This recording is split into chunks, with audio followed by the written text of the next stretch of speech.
राज्याचे मुख्यमंत्री देवेंद्र फडणवीस हे थेट महाराष्ट्र छत्तीसगड सीमेवरील कवंडे गावात पोहोचले। या अतिदुर्गम आणि नक्षल प्रभावित भागात जाणारे ते राज्याचे पहिलेच मुख्यमंत्री ठरले।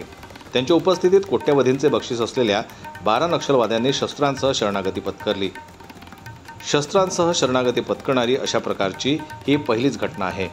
यापूर्वी शरणागती पत्करलेल्या 13 पूर्वाश्रमीच्या नक्षल्यांचा एक सामूहिक विवाह सोहळाही गडचिरोलीत आयोजित करण्यात आला होता। त्याला हजेरी लावत त्यांनी नवदाम्पत्यांना नवजीवनाच्या शुभेच्छा दिल्या। सायंकाळी त्यांनी C-60 जवानांचा सत्कार केला आणि त्यांना अत्याधुनिक अशी AK-103 शस्त्रे आणि ASMI पिस्तूल बुलेट प्रूफ जॅकेट्स प्रदान केली। त्यांच्या शौर्याची प्रशंसाही मुख्यमंत्री देवेंद्र फडणवीस यांनी यावेळी केली। जिल्हा नियोजन विकास निधीतून 19 चारचाकी वाहने खरेदी करण्यात आली आहेत। त्यातील काही बुलेट प्रूफ वाहने आहेत, त्यांच्या चाव्या त्यांनी पोलीस दलाकडे सुपूर्द केल्या।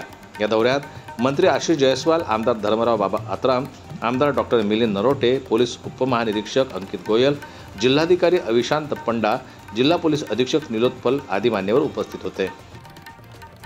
ब्युरो रिपोर्ट, जनमत लाईव्ह न्यूज।